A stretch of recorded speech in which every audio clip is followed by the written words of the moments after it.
El neoclasicismo fue un movimiento artístico literario que surgió a mediados del siglo XVIII y se extendió hasta el siglo XIX. Tenía como base la renovación de los valores filosóficos y estéticos de la antigüedad clásica y el culto de la razón, interpretados como modelos para la construcción de la modernidad. Se originó en Francia, donde fue llamado simplemente clasicismo. Desde allí llegó al resto de Europa y América, de la mano del iluminismo o la ilustración, clave filosófica del movimiento neoclásico en todas sus manifestaciones. Como bien dice su nombre, una vuelta al mundo clásico, tras el frenesí del barroco, así gira la rueda de la historia del arte desde sus inicios. La ilustración extendió sus tentáculos del arte y la razón en la antigüedad grecorromana. Vuelve a ser un faro para guiarse estética y filosóficamente. Se empiezan a realizar expediciones arqueológicas para recuperar ese pasado, casi mítico, y Roma se convierte de nuevo en la capital cultural de Occidente.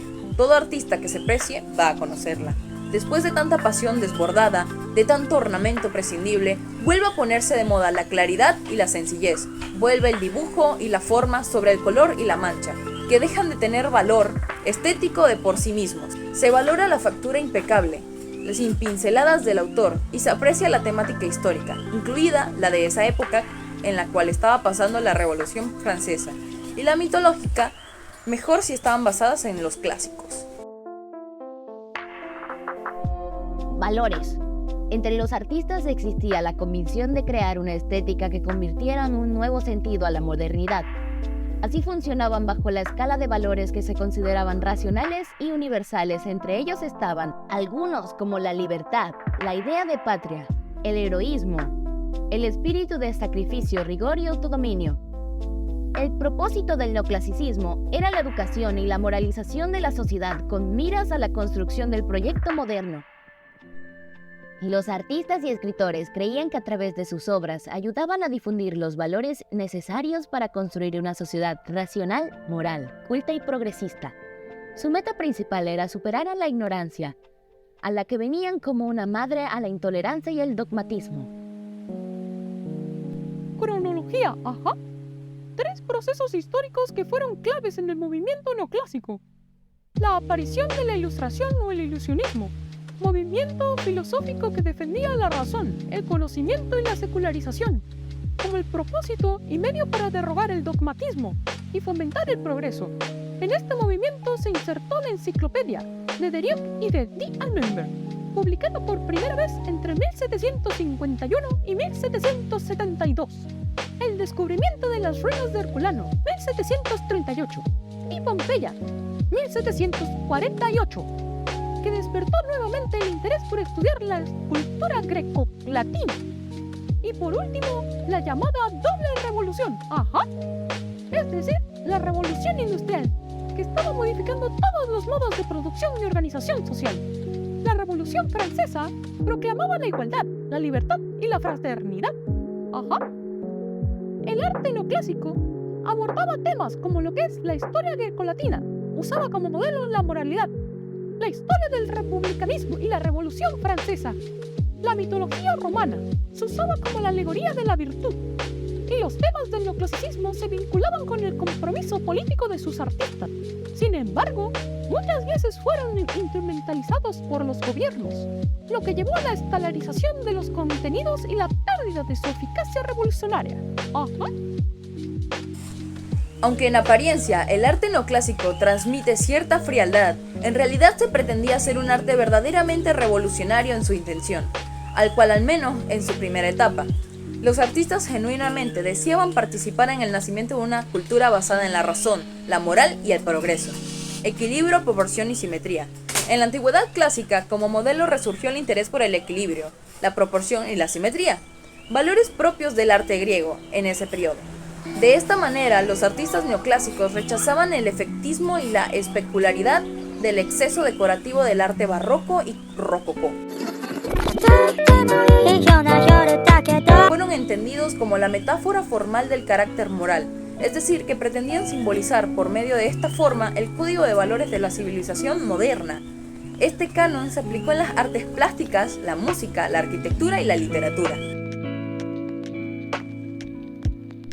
La arquitectura neoclásica, o el neoclasicismo, nació alrededor del siglo XVIII. como reacción al rococó, como la continuación de la arquitectura pallidiana. Las obras del neoclásico cuentan con características y referencias a la arquitectura clásica, romana y griega. El neoclasicismo se ocupaba en la lógica de volúmenes clásicos enteros, muy diferente a la labor que se desempeñaba en el revivalismo clásico, que tenía a reutilizar partes clásicas. Los modernos greco-romanos dieron lugar a una arquitectura monumental, que reproducía frecuentemente el templo clásico para darle un nuevo sentido a la sociedad civil. Tipos de arquitectura clásica. Estilo templo. Este tipo de construcción muestra el estilo de los templos antiguos, como el Panteón de París, basado en el Panteón de Roma, y el Museo Británico de Londres, de inspiración griega. Palladio. Estos edificios fueron hechos en inspiración a las villas del arquitecto renacentista italiano Andrea Palladio, quien se inspiró en los edificios de la antigua Grecia y Roma. En Gran Bretaña, el arquitecto Robert Adam se hizo famoso por sus casas de campo palladianas. En los Estados Unidos, la Casa Blanca y el Capitolio de los Estados Unidos son ejemplos de palladianos más famosos del estilo neoclásico. Bloque clásico. Son edificios de forma rectangular o cuadrada, a menudo con techos planos y exteriores que muestran columnas o arcos, que se repiten para formar una apariencia clásica de bloques decorativos. Aquí haremos un paréntesis y hablaremos un poco de las partes que tienen estas estructuras que están bastante basadas en lo que son los templos griegos. Entonces tenemos como principal los frontones, que son estas partes donde se tallaban o se esculpían. Tenemos los frisos, los arquitrabes que sostenían los frisos. Tenemos el acroterio o los acroterios, porque pues para que sea más simétrico se hacían varios. Tenemos las cornisas, los capiteles, los fustes y los estilobatos, que son como las escaleritas. El capitel es como lo que agarra el arquitrabe, y el fuste es lo que como tal toma el arquitrabe, que es como una base para el techo, y lo templa contra lo que sería el suelo o el estilobato, que es como que toda la base. Dentro de lo que son el área de los frisos tenemos los triglifos y la metelopa. Tenemos el arquitrabe y bueno, los fustes tenían bastantes diseños. A veces también hacían los capiteles con volutas en las bases abajo. Hacían como estilos de capiteles, pero para antes de el estilobato, sino que a estos se les llamaban basa, como base. Y estos son bastante importantes porque no solo apoyan como el pilar, sino que son esta parte como bastante importante de pues el pilar. Y todo esto de la arquitectura era bastante interesante, ya que como de la parte griega lo fueron actualizando y quedando como aquellos edificios que vemos en Estados Unidos, que son parte de su historia de liberación y todo esto, como todos estos que vemos en Washington, D.C., con los que sería el Capitolio, el Departamento de Tesoro, que si bien sé en la historia de Estados Unidos es donde estaba el tesorero Alexander Hamilton. Tenemos lo que es también la Casa Blanca, todos estos lugares que como que de ley siempre vemos en la película que visitan cuando van a Washington. Entonces como que está lleno de esa arquitectura, porque ese lugar grita neoclasicismo. Todo lo que es la estructura de Estados Unidos en su tiempo de independencia grita neoclasicismo, y es maravilloso como todos estos pilares se miden la fuerza de estas estructuras gigantes.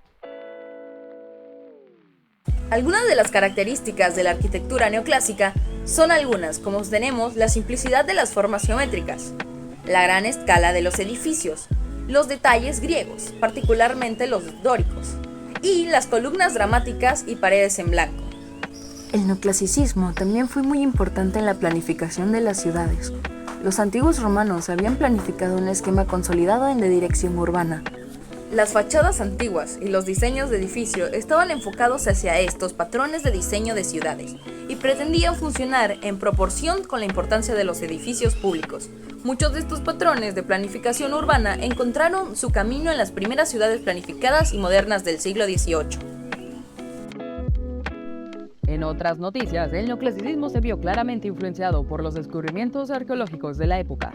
Los restos de las antiguas ciudades de Herculano y Pompeya, junto a las ideas intelectuales como las de Winckelmann o Giovanni Battista Piranesi, sentaron las bases a esta corriente. Así se dio más importancia a las líneas que al color, a las figuras frontales y rectas y a los temas universales. Sin embargo, en los diferentes países donde gozó más popularidad, como en Italia, Francia o incluso Estados Unidos, existen muchas diferencias estilísticas dentro de esta técnica.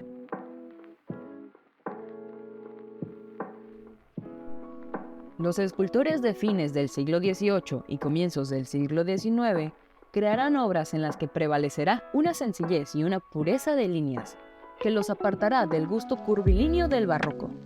En todos ellos, el desnudo tiene una notable presencia, como es el deseo de rodear las obras de una cierta intemporalidad. Los modelos griegos y romanos, los temas tomados de la mitología clásica y las alegorías sobre las virtudes cívicas llenaron los relieves de los edificios, los frontones de los pórticos y los monumentos, como arcos del triunfo o columnas conmemorativas.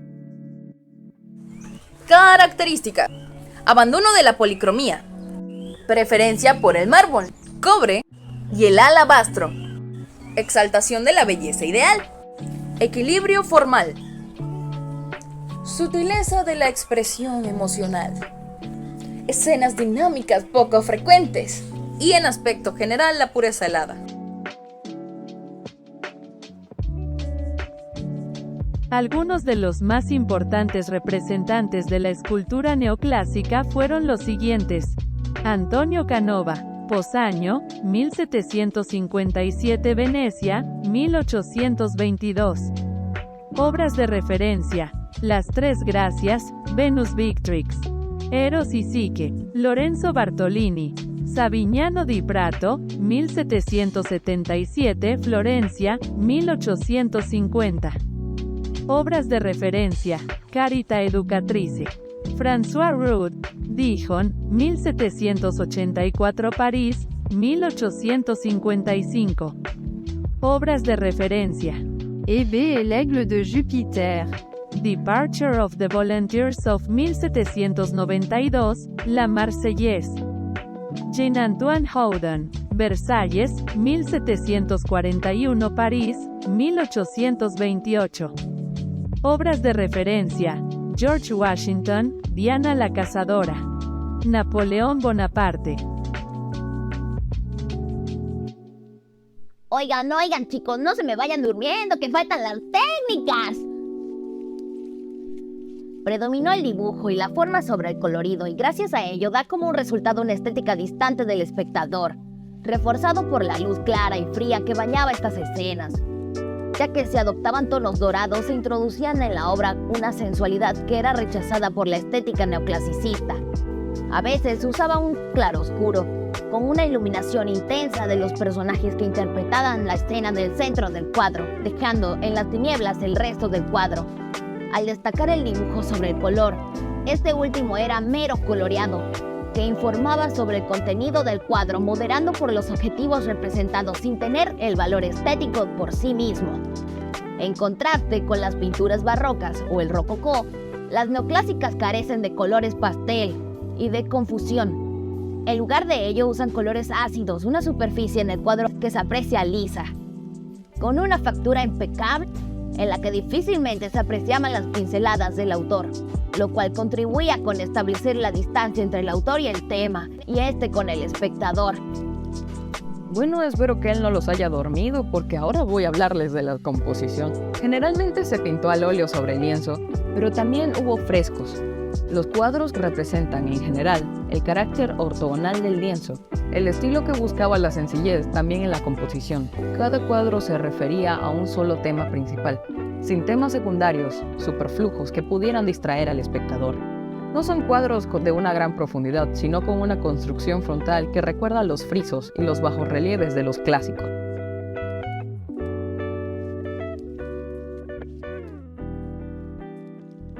Esta época se intentó revivir en los diversos aspectos incluidos en el arte y en la pintura. Cada movimiento artístico neoclasicista selecciona alguno de los modelos entre todos los clásicos posibles que están a su disposición e ignoran otros. El problema que se encontraron los pintores fue que la pintura de la antigua Grecia, a diferencia de lo que ocurría con la escultura o con la arquitectura, es que estaba perdida irremisiblemente, así que los pintores neoclásicos la revivieron imaginariamente, en la parte a través de los frisos en bajo relieve, aunque era difícil superar su carencia de color, mosaicos y pintura sobre cerámica, en parte a través de los ejemplos de la pintura y la decoración del Alto Renacimiento, de la generación de Rafael Frescos, en la Domus Aurea de Nerón, Pompeya y Herculano, a través de una renovada admiración por Nicolás Poussin. Gran parte de la pintura neoclásica no es más que clasicista en su tema.